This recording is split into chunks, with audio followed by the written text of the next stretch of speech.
Hello, everyone. Welcome back to the Artist's Commentary Podcast. I am Elise Julianne, and today we are going to be talking about the artistry behind the film 1917. I am so happy right now. Oh my gosh, it's showing. Because I went to McDonald's today and they're promoting the new Minecraft movie, and so I didn't even realize. I went through the drive-thru and I didn't even realize what my cup looked like until I got back home. It's so cool. I love it so much. Got a large fry with my meal too, and they had the same Minecraft looking McDonald's logo on the fry container. It was so funny. Anyways, we're getting off topic. We need to get serious here. In the last two podcast episodes, I commentated on the film 1917 while I was watching it. Hopefully with everyone else who was listening, hopefully they were able to pull it up and watch it while I was commentating on it and watching it in real time. Those were the first two podcast episodes I had ever filmed. So of course I have a long ways to go in terms of learning how to commentate on films. Again, I'm not a professional film critic in any way. Just want to make sure everyone is fully aware of that. But I'm really glad that I did that for my first two podcast episodes because it really forced me to talk nonstop for like 2 hours straight. And so it kind of forced me to continue talking because I couldn't pause the video or really cut anything out because I knew that if people were watching the movie alongside with me, I couldn't edit anything out. So it had to be one long continuous shot, which is funny because that's exactly what 1917 is, or at least it was filmed to look as if it were filmed in one long continuous shot. I also had no notes in front of me while I was filming the first two podcast episodes, so it really was just me saying what came to mind as I was watching the film, and I've never really done anything like that before or forced myself to do something like that before, and I'm really glad that I did do that, and I know that I'm going to get better at it in the future the more and more that I do it. But I just want to thank everyone who's here who actually listened to those two podcast episodes. Even if you just listened to a little bit of it or forwarded to certain parts of it, I really appreciate your support. It's really kind of a coincidence that I chose to talk about the film 1917 and use that film as the inspiration behind my first few podcast episodes, especially the first two when I was commentating on the film as I was watching it, because it is, again, all filmed to appear as if it were filmed in one long continuous shot without any cuts whatsoever. And today again we're going to be talking about the artistry that it took to create a film that looked and appeared as if it were filmed in one long continuous shot. And there's so much that we can talk about this film today, and I'm just really looking forward to going into a little more detail about the film. I do have notes on this because I have literally printed out the entire script. I've only read maybe a fourth of the script, but I have printed it out and I'm still looking forward to reading the entire thing. But I've also taken notes on the director's commentary, which is literally just me basically copying and pasting every single word that Sam Mendes said during the director's commentary. Is that good? And also I have taken notes on some of the interviews that they did for this film when they were promoting it, and I also took notes on all the behind the scenes that came with my DVD that I got. I got this DVD. This is the Steelbook version. I got this disc literally like 3 days after watching the film. I went to Amazon and I used my gift card from Christmas, finally used it on this, and it came with so many good bonus features, including the director's commentary and the cinematographer's commentary, which is something I have never heard of before. I've never heard of a cinematographer doing a commentary on a film before, so I still haven't watched that, but I'm really looking forward to watching that. And I do have lots of notes on the cinematography from the behind the scenes footage and the interviews, and Roger Deakins had an interview that he did where he basically just talked about his whole career in cinematography, so I have lots of notes on that. So hopefully I share something with you all today that will help you appreciate what it takes to create a film and the artistry behind a film and what it takes to create that artistry and to really create a beautiful film worthy of your time and attention, which is exactly what 1917 is. I also recently got this on eBay. It is the Film Vault version of 1917. I guess that's what you'd call it. And I still haven't opened this up because I plan to make a YouTube video opening this up. It comes with all sorts of different artwork postcards from the film. It also has a bunch of different goodies in it that I'm really looking forward to opening and reviewing with you all on YouTube, but I still haven't gotten around to doing that. But again, I'm really looking forward to doing that. Also the poster in the background, you can tell that I love this film and adore this film, and today I'm going to be talking about it in great detail, so I hope that you enjoy. Now we're going to be talking about how they did this film. How they were able to pull off a movie at this scale that looks as if it were basically filmed in one shot. So it's my understanding that I feel like Michael Scott in that Office episode where he goes, David, it's my understanding. Sorry, I need to stop that. So how did they do this? So it's my understanding that they combined 6 to 9 minute scenes seamlessly together in order to create this film, which means they would shoot scenes in like 6 to 9 minute segments. When a scene would usually cut is in like a moment of darkness. So when Schofield and Blake are walking out of the general's, what would you call it? Like his little office or whatever. It's not called that, but you know what I'm talking about if you're a fan of this film. When they walk out of that room with the general, they walk into like darkness and then they go out into the light of the trenches. And so that was a scene where they were able to cut.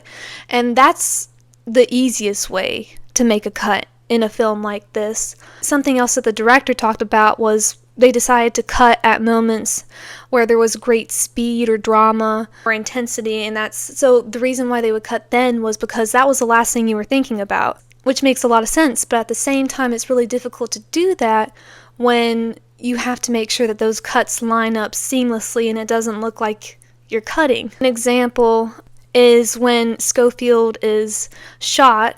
This is one of the most obvious examples of a cut, and this is the most simplest cut in the film. I remember reading, hang on, let me go get it real quick. This is literally the entire script of 1917 that I have printed out and really look forward to reading the entire thing. Okay, this is the 3rd page of the script. It says, note, the following script takes place in real time and, with the exception of one moment, is written and designed to be one single continuous shot. So from the very beginning, this film was determined to be filmed as if it were one long continuous shot. And when it says here in the 3rd page of the script, with the exception of one moment, I'm pretty sure this one moment was when Schofield was shot. And so, because the whole screen fades to blackness at that point in the film.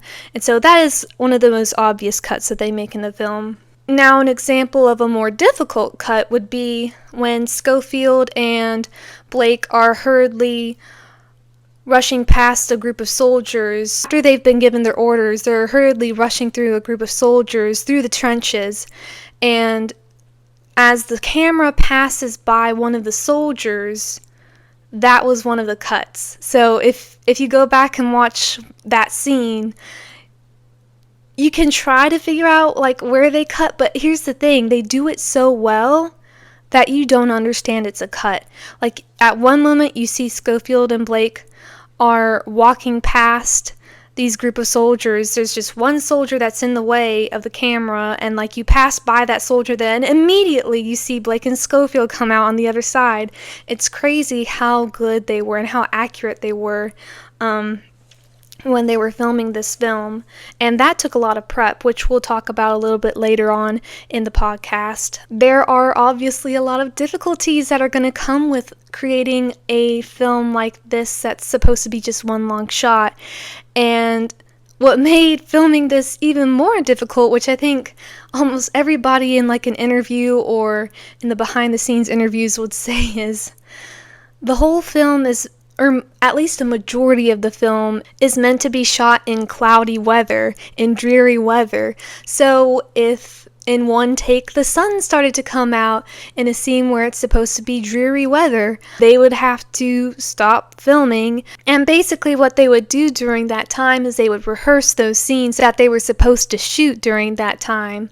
And so they would rehearse instead of actually film, which you have to think about how annoying it would have been if you're in the middle of a scene and you're an actor and then the sun all of a sudden comes out while you're in this like really intense scene that you're really getting into, and so that cut is basically useless in the end because of the weather. Something else that makes this film so beautiful is, again, the fact that these scenes were shot in maybe around like 6 to 9 minute segments.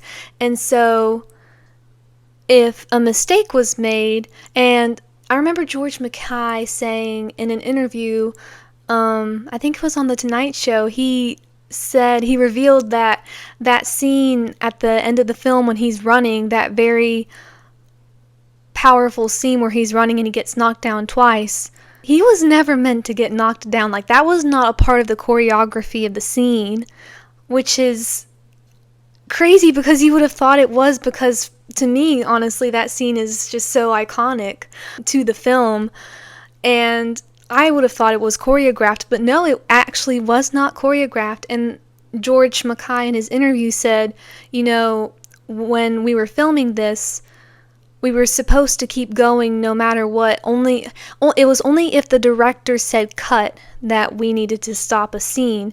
And so I didn't hear cut when I fell down that time and when I got bumped into, so I just got up and kept running, which is one of the most beautiful works of acting I think I've ever witnessed while watching a film. And it's just a beautiful mistake that happened in the film.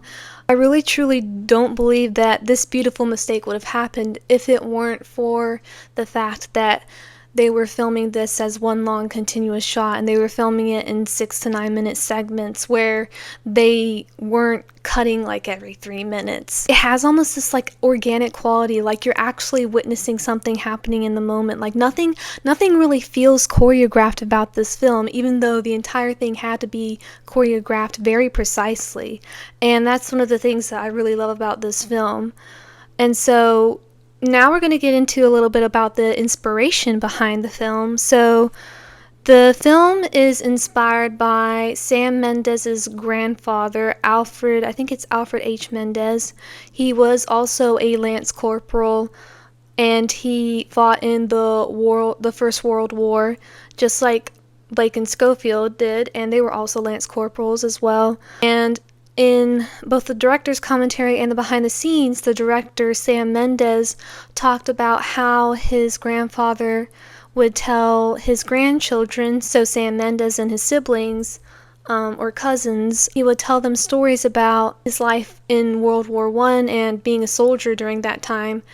And one of those stories that stuck with Sam Mendes was about him being sent as a messenger across no man's land, with one message to deliver.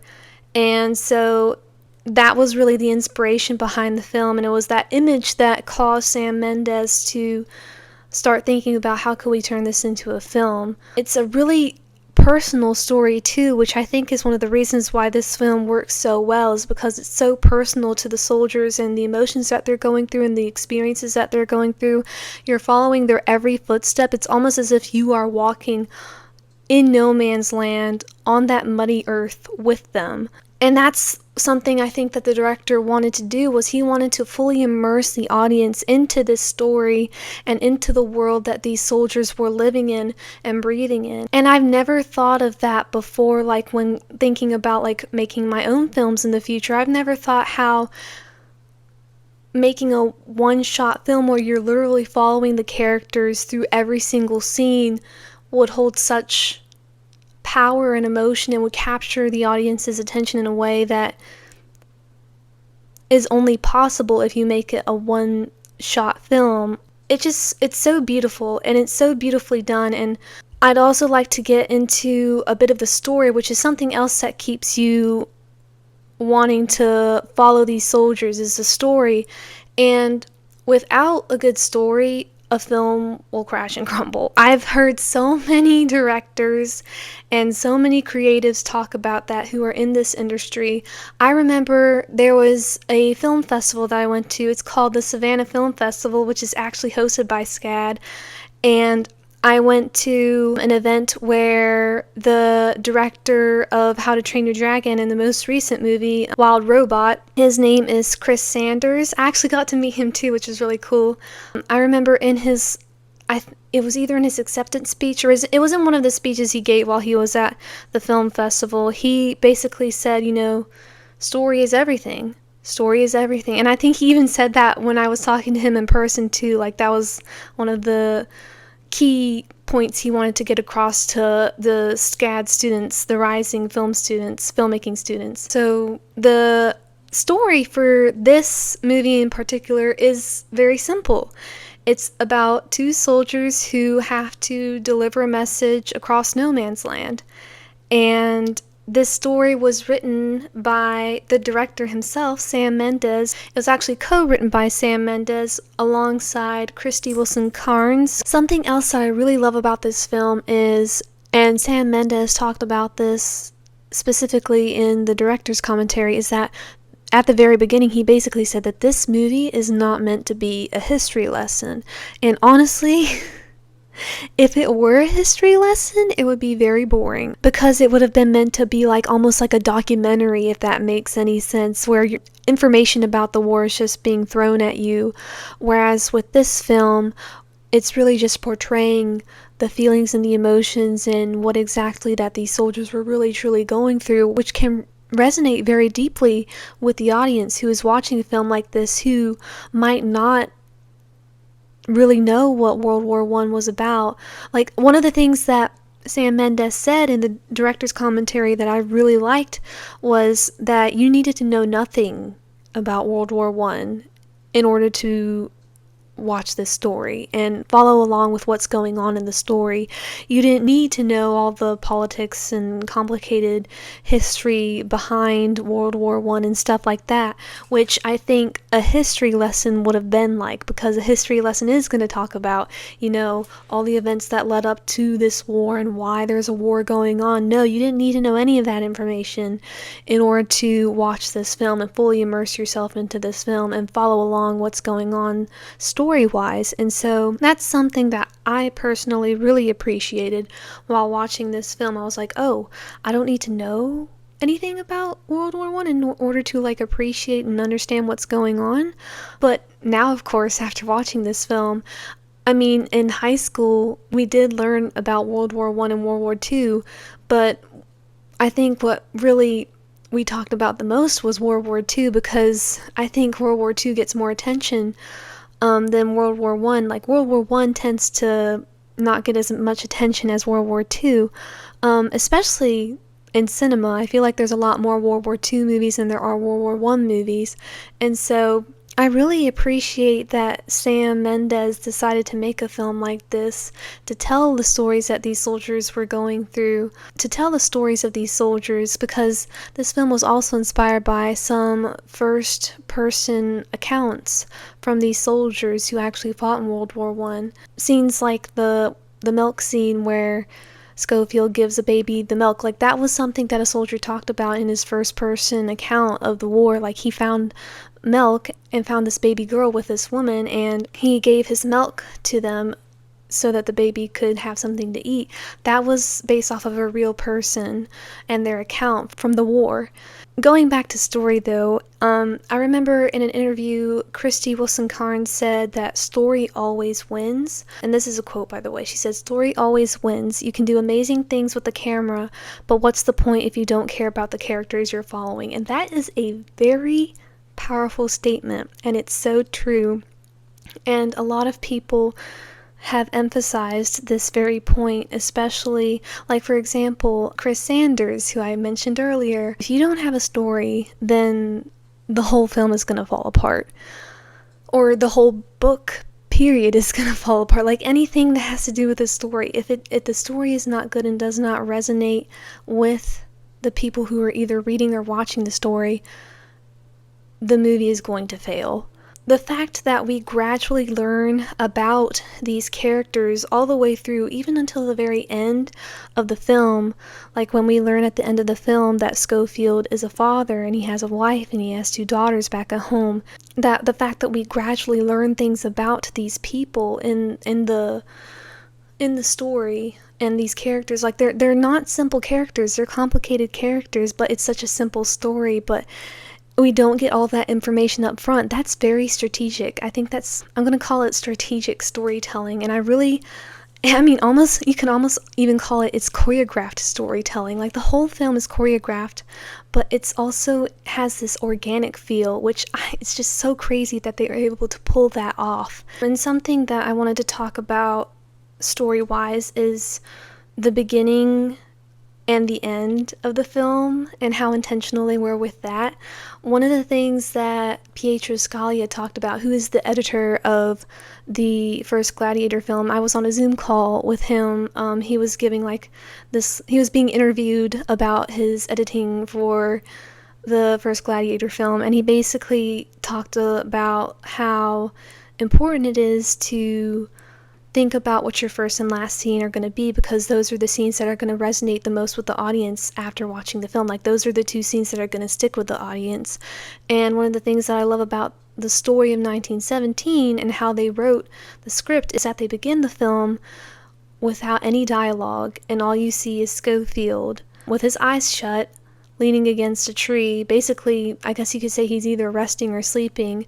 And then at the very end of the film, it's basically the exact same thing, but with everything else in between that happened. Of course he's exhausted, but it's the very same image. He's out in the meadow and he finds a tree and he goes and he sits and he rests his head against the tree and he closes his eyes, and that's the end of the film. It's the exact same beginning, the exact same end, but the end has an entirely different meaning than the beginning because of everything that he went through. And that was one of my favorite parts of this film, was the first scene and the last scene and how the 2 are connected to one another.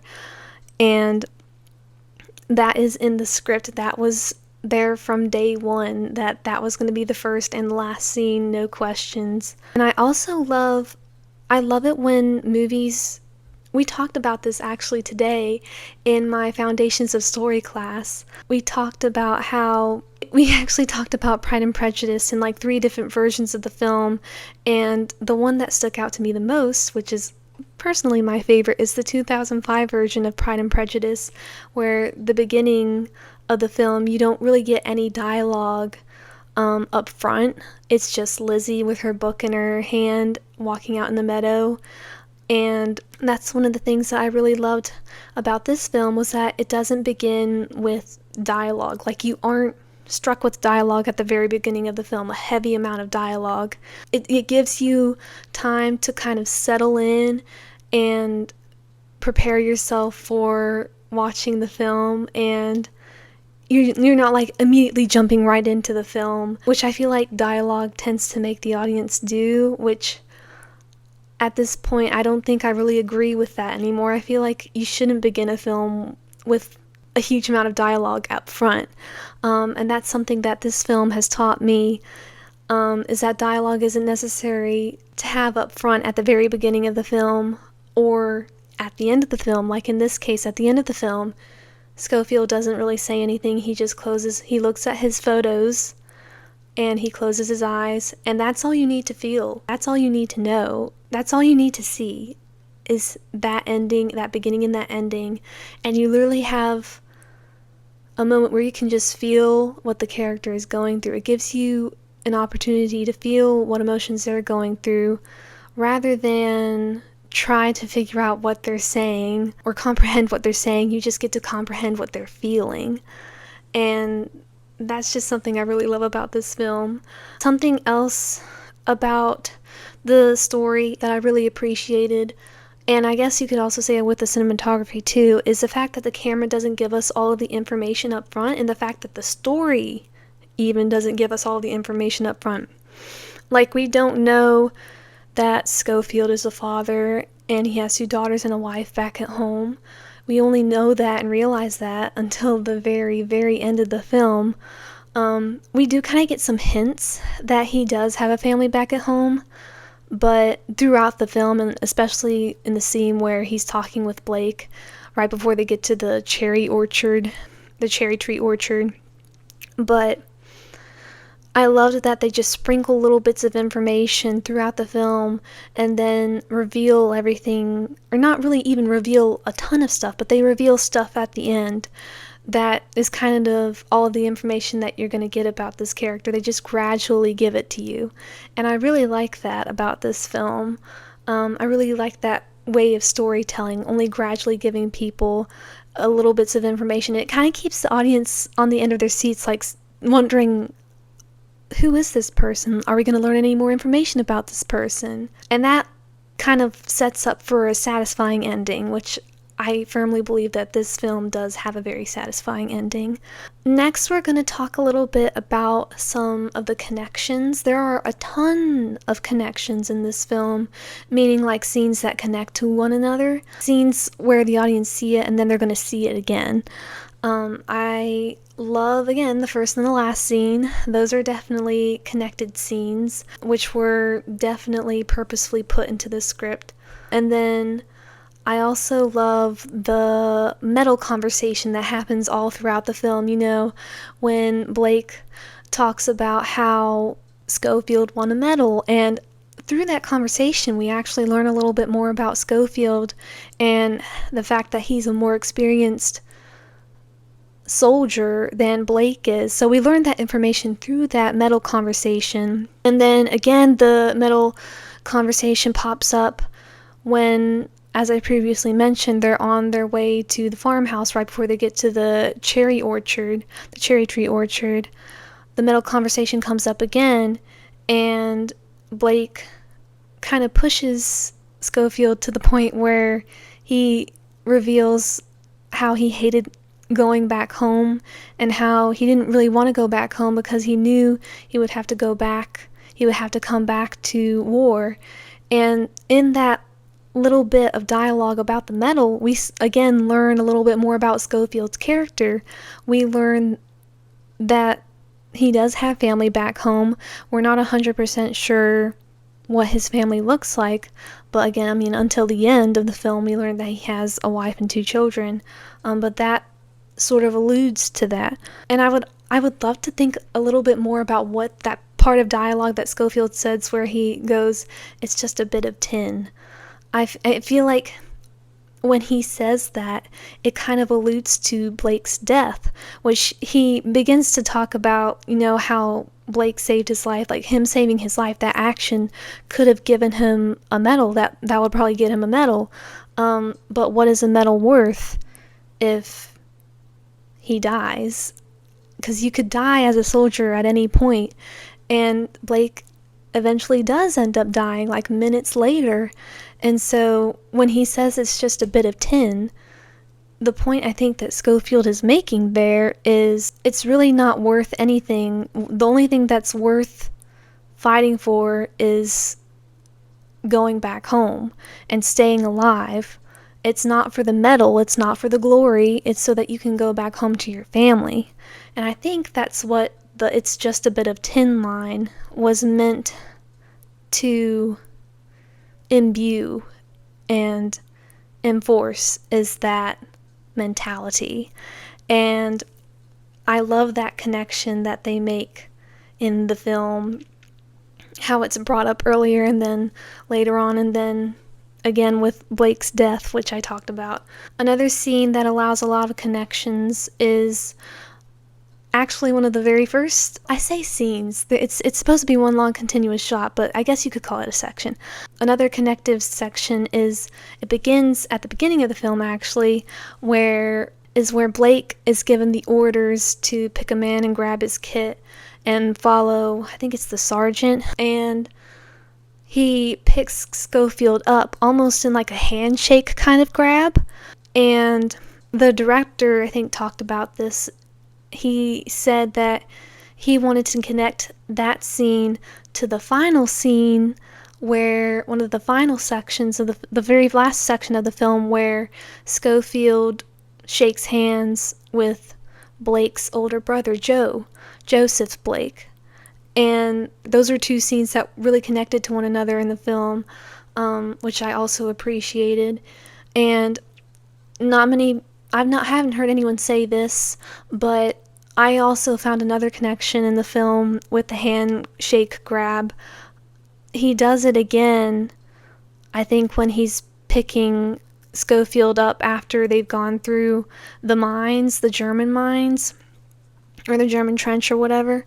It happens again, and so they show it 3 times, and it's like, it's at the beginning of the film, in the middle of the film, and then at the very end of the film, the handshake grab comes up. And then also, the cherry tree blossoms pop up twice, and when they first pop up, you sort of get this idea that they relate to Blake, because he kind of tells Schofield how his mom has an orchard of cherry trees back at home, and so you kind of connect it to Blake in that way. And then they come up again when Schofield's at the point where he's really about to give up, and he's in the river, and he comes back up out of the river, and he notices that there are petals floating in the river, and they remind him of the cherry tree blossoms that Blake was describing to Schofield earlier on in the film, and that's kind of what keeps him going. There's another connection that I also really liked, which was when both of the soldiers urge each other to get up. It first comes up when Blake is urging Schofield to get up and wake up after the mine has collapsed in on him and he's been basically buried alive. And once he finds him underneath all of the rubble, he shakes him and he tries to get him to get up. He's like, you have to get up, you have to stand up. And then that comes up again when Blake is wounded, fatally wounded, and Schofield says, we've got to get up, you've got to stand up, we've got to get you to an aid person. So that line comes up twice, and it's when both of the soldiers are in mortal danger. It's just that in one case, one of the soldiers makes it out alive, and that's Schofield, and unfortunately Blake doesn't.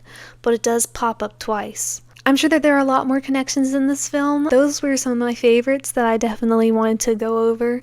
Next, we're going to be talking about the cinematography, and this was one of the main reasons why I actually decided to watch this film, was because I was watching some sort of YouTube video where they were showing all the cinematographer winners of the Oscars in the last few years, and 1917 popped up, and it talked about Roger Deakins and how he was the cinematographer for it and how he won an Oscar for it. And so I thought, maybe I should give this movie a look, give it a watch, and that's kind of what led me to watch this film. And I'm really glad that I watched that YouTube video, because if I hadn't, I wouldn't have watched this film. And so, again, Roger Deakins, he was the cinematographer for this film, and his work on this film did win an Oscar.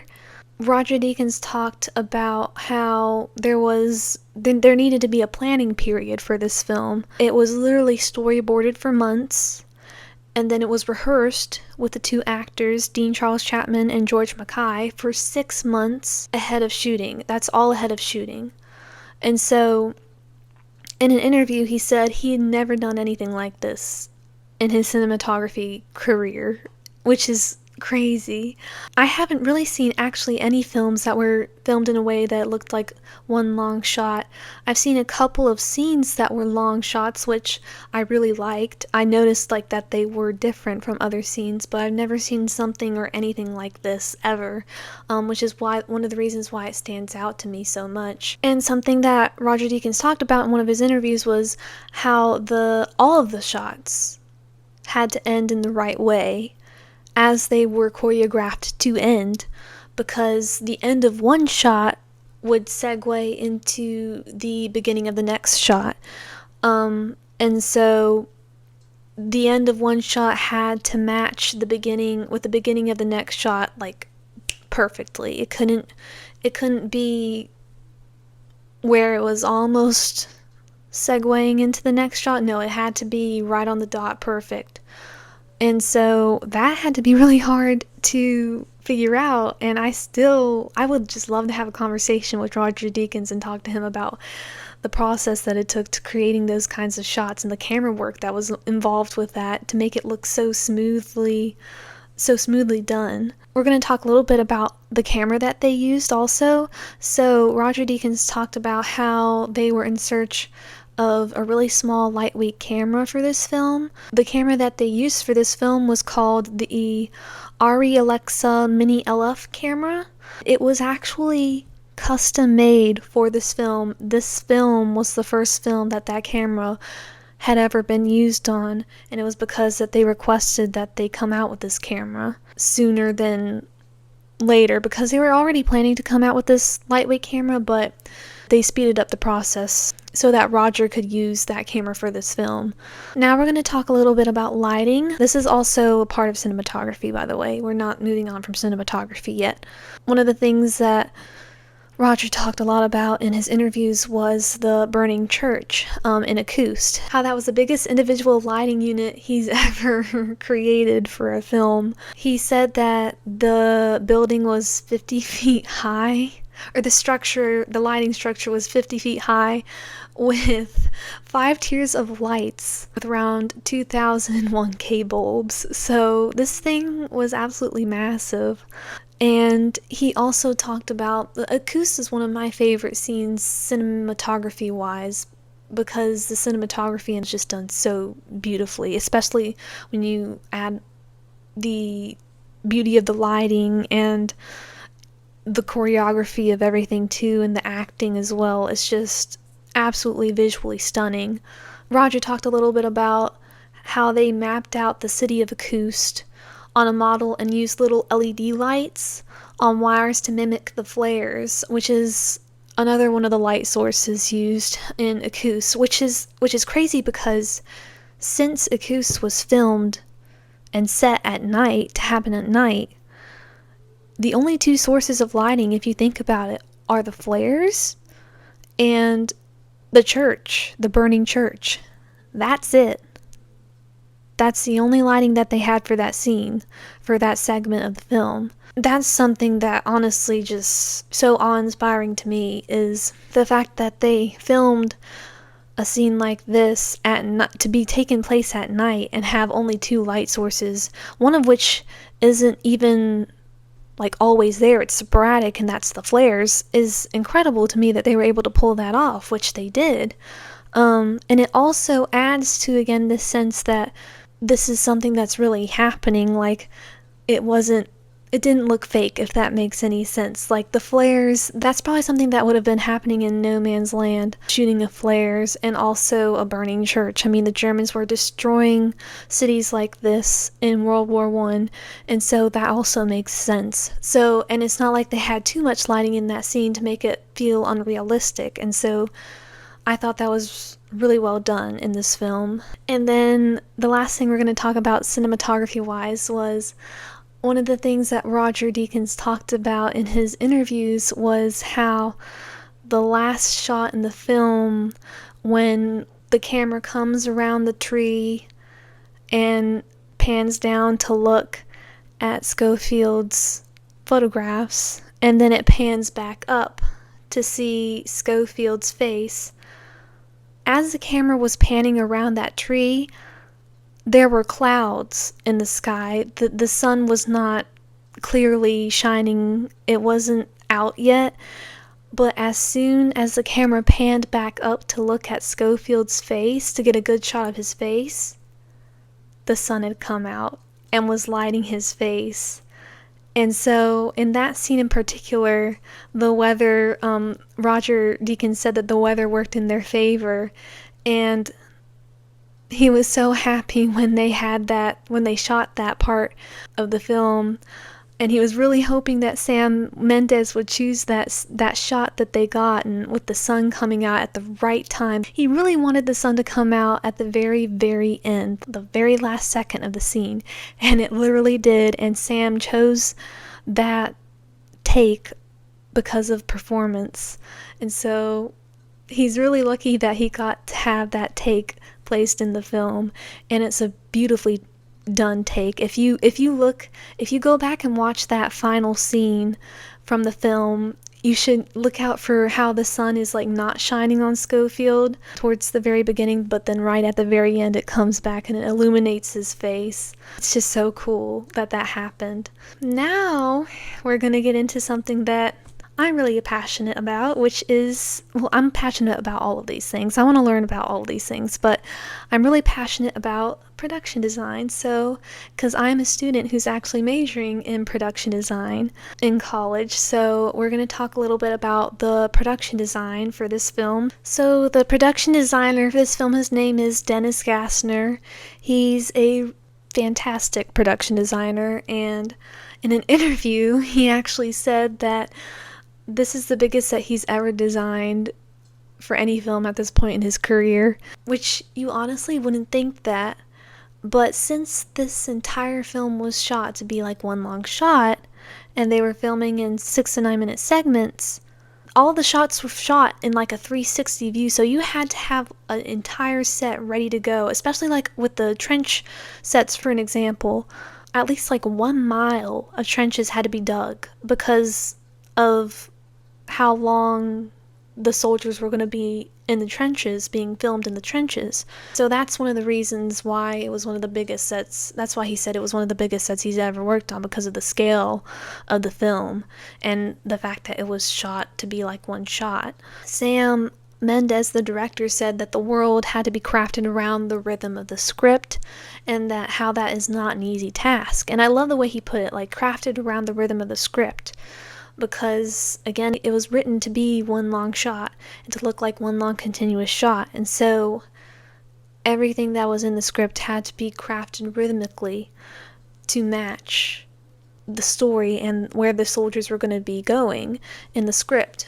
The entire trench system that Blake and Schofield walked through, it was a mile long, and it was a mile long of trenches that they had to dig out themselves. And that was a part of production design. They had to figure out like how long the trench had to be in order to film this scene. And No Man's Land, we'll talk a little bit about that. We're going to go through the entire film, so we just talked about the trenches. Now we're going to be talking about No Man's Land. Someone had to sculpt and craft the dead horses and the dead bodies that are all throughout the set of No Man's Land, and that had to take those were very detailed sculptures, especially the horses, which you get a really good look at the beginning, and everything had to look realistic too. Then there's the cherry orchard, which was also a part of production design. Oh, I didn't talk about the German trenches, but he didn't really go into much detail about that in the interviews. But they also created that, and then they also had to make the cherry orchard. The abandoned farmhouse. This is where production design gets very detailed in this film.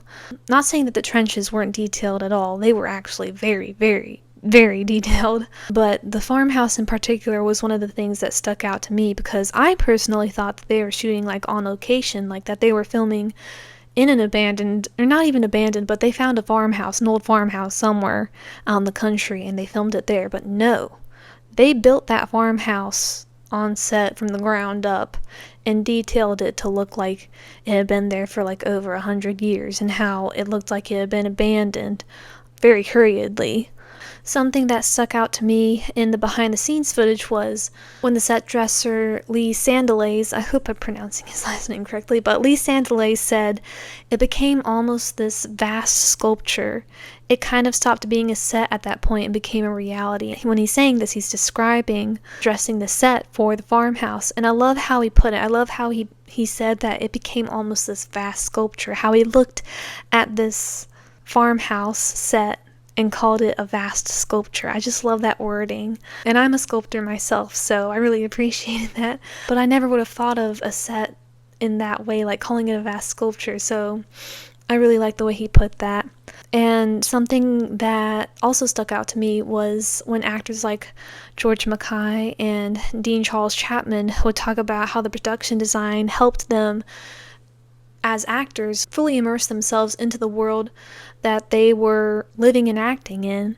I remember George Mackay saying, you really get lost in it. You really get lost in these scenes when you have sets like this to live and walk through. Something else that really stuck out to me production design wise and set design wise was this tree that was planted on the set of the farmhouse scene, and the production designer talked about in an interview how the tree nursery people who were delivering the trees to them were saying, hey, we have this one tree that we actually don't know if it's going to work or not, and this tree had been naturally split down the center, and Dennis Gassner said, it's perfect. He said, we're going to use that tree and we're going to place it strategically where you can see it during the scene after Blake has been stabbed and he's basically dying, and that tree really symbolizes, is like a metaphor almost for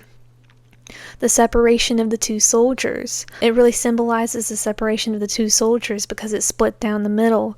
And I never thought about that until I watched the behind the scenes. And so I went back and watched the film, and sure enough, towards the beginning of that scene, I believe, you can see that split tree. You can see it at the very beginning of it. And it's details like that just get me pumped up and wanting to film movies like this and create my own stories and write my own scripts and become a production designer, all the things that have to do with film. But yeah, you should definitely try to find that tree when you watch that scene back again. And then after that scene, we move on to the industrial canal scene, which they had to actually make that bridge that Schofield is walking on, which is actually one of my favorite scenes cinematography wise. That scene was also based off of Sam Mendes's grandfather's stories, I believe. And there's not really much to talk about production design wise for that, but I did want to talk a little bit about it. And then we have the acoustic section of the film, and I've already talked about the cinematography of acoustic. Now we're going to talk about the production design for acoustic. I think someone in the behind the scenes referred to it as constructing a lost world, which I really loved the way that they put it, and it really is like constructing a lost world, because acoustic was a city or town in France that had recently, in the film, been destroyed and raided by the Germans.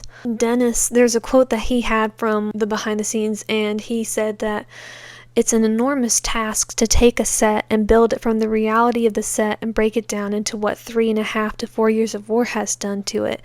And that is just so true. It's just so, it had to be very difficult to take something and say, okay, how do we make this look destroyed? Like, it had to be new at one point, but what we're doing with this here is we're going to be making it look like it's just recently been destroyed. We're going to be tearing it down, but we have to build it to look like it's been torn down, which had to be a very difficult thing to do production design wise. And he talked also a lot about how the biggest problem for this set was the lighting, which again, I've talked about how much I admire the lighting for that part of the film, but it had to be a very difficult thing to come up with and figure out how it was going to work, since this section of the film again takes place at night. The flares, again, were the main source of lighting till we arrive at the burning church. So it started off with the flares being the main source of lighting, and then it turned into the church being the main source of lighting. And I love this detail because of how it all came together in the end with the shadows that were cast by the destroyed buildings, especially when the flares go over Schofield. That's what's lighting his path. It also almost made the ground, the flares going over this destroyed town, it almost made the ground look like it was moving beneath Schofield's feet.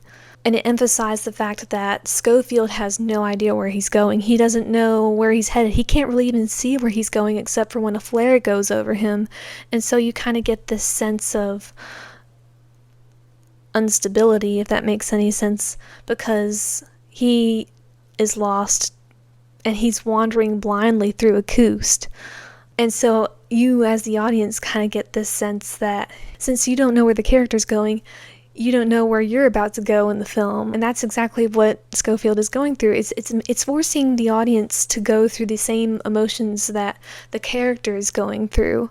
So all in all, just the level of details from the British trenches to No Man's Land to the farmhouse, and a Coos, it's just absolutely awe-inspiring, especially to me as a production designer. I say as a production designer, as if I am one, as a future wannabe production designer, and I look up to Dennis Gaston for what he achieved visually in this film. I really do. And I've always figured that as a future production designer, one day I'd be creating something new, that I'd be designing something, for instance, like the Emerald City for Wicked, which looked like a brand new castle, like they were designing new things to make them look shiny and new. Now that I've actually watched this film, I think I'd like the challenge of designing something old and run down and destroyed, and in doing so, discover the ways to enhance the beauty within the story that is being enhanced by the production design that it took to create that destroyed set, to create that destroyed part of the story. And something that I'm going to leave off this section of the podcast, the production design section of the podcast, is this quote from the production designer. He basically said that he approached designing the film by making it beautiful, even though it's been destroyed, because the beauty within that is the experience. And that really stuck with me as someone who wants to become a production designer one day, or at least work underneath a production designer as a production assistant, is to find the beauty in the destruction. I just love that quote so much, and it's really truly stuck with me. And again, that's one of the aspects of the film in particular that I love, is that it depicts the horrors of war and its emotional impact on soldiers, but it does it beautifully, and it shows this impact on these soldiers beautifully. You're not seeing beautiful things, but the story is being told in a beautiful way, if that makes any sense. Like, the subject matter is horrific, but the storytelling and the way that they went about shooting the film is done beautifully. And that's something that has really stuck out to me after watching this film. Now we're going to talk a little bit about the casting. So something that I really appreciated about this film, I know I keep saying that, but really this podcast is all about me appreciating 1917, because I really do, is the fact that Sam decided to cast, he called them unknown actors. He casted 2 unknown actors. Now, George Mackay and Dean Charles Chapman, who played Lance Corporal Schofield and Blake, had previously been in some films, and I think Dean Charles Chapman had been in Game of Thrones, but he didn't have, I don't think, like a lead role. I don't think any of these actors, I don't think George Mackay nor Dean Charles Chapman had previously had a lead role like they had in this film. And so that's something that I really love that Sam Mendes decided was, I'm not going to cast 2 known actors, I'm going to cast 2 unknown actors. And he strategically did this because he didn't want the audience to know anything about these soldiers, these 2 soldiers at the beginning of the film. He wanted you to gradually, as I've said earlier on in this podcast, I've said he wanted the audience to gradually, slowly, throughout the film, learn a little bit more about these soldiers and their backgrounds, and their stories, and their characters, and their personalities, their character traits.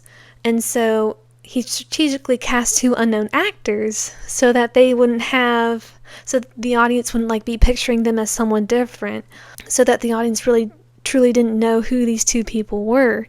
And so we have the unknowns leading the way, and then we have this all-star British cast playing the minor roles. So Colin Firth, Andrew Scott, Mark Strong, Benedict Cumberbatch, and finally Richard Madden, who all delivered these phenomenal performances with the allotted time that they were given, the very short amount of time that they were given. And it's just incredible what these actors were able to bring to the set. No matter how long their scene might have been, they just brought everything. So now we're going to get into a little bit about the score of the film. So the score was composed by Thomas Newman, who you might know from Finding Nemo. He did the score for Finding Nemo.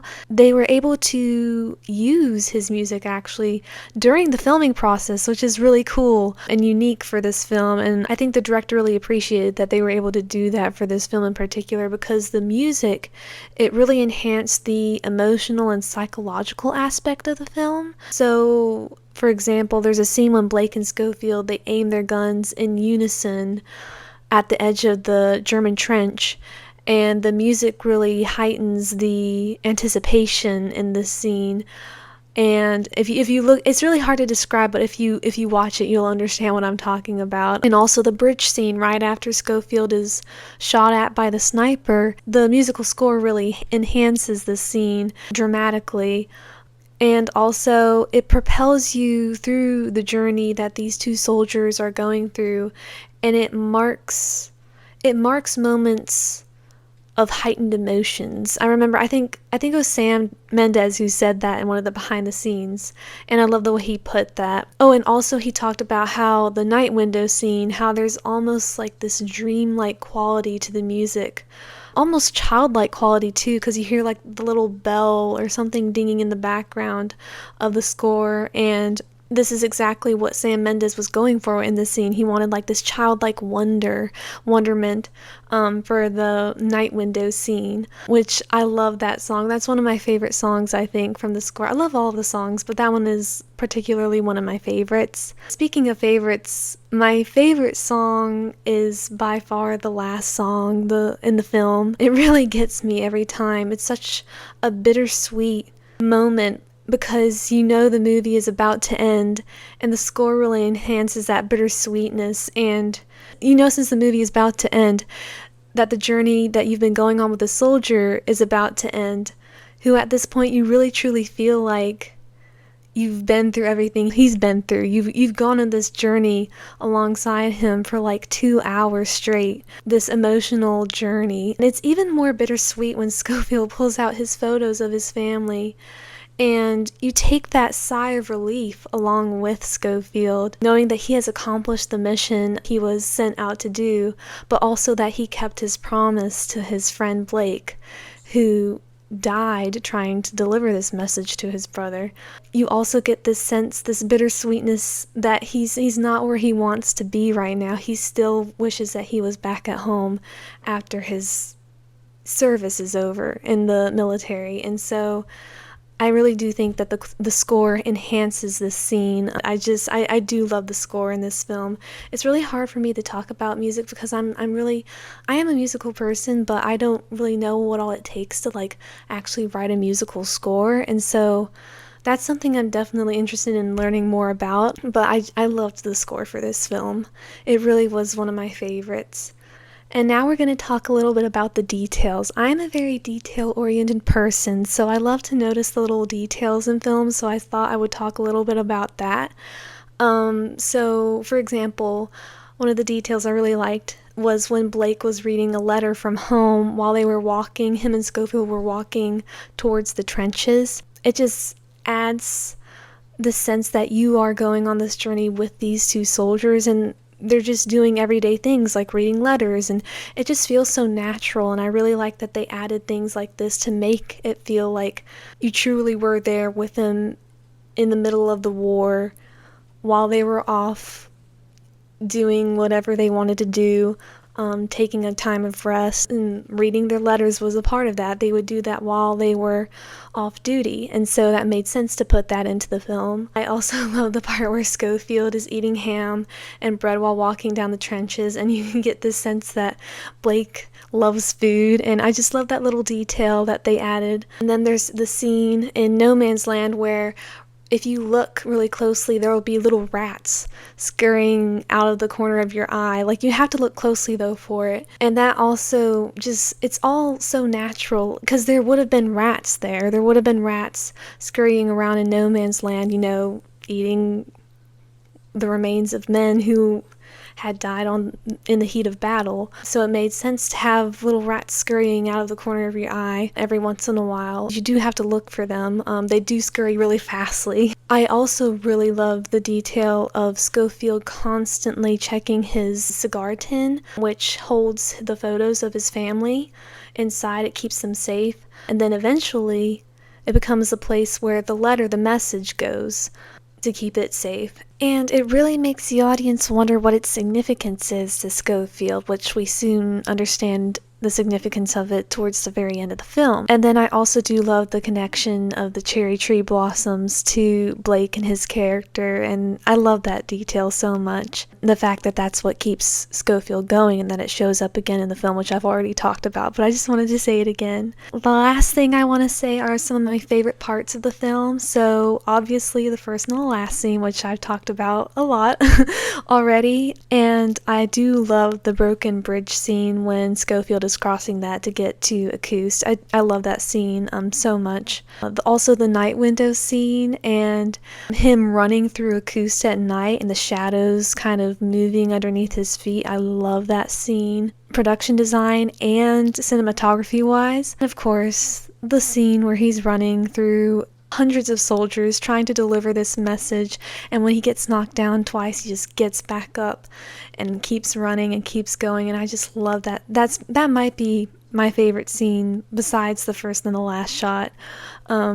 They're all my favorite scenes, of course. And so yeah, that kind of wraps up my initial thoughts on the artistry behind the film 1917. I really hope that you all enjoyed this podcast and learned a little bit more about the artistry that it took to create this film. If you're interested in learning more about the artistry behind other films, if you have any suggestions for other films that you would like for me to talk about, please let me know in the comments. I would love to hear from you guys what your thoughts are, and what films you would like for me to talk about in the near future. But other than that, that's the end of this podcast episode. And as always, keep watching movies.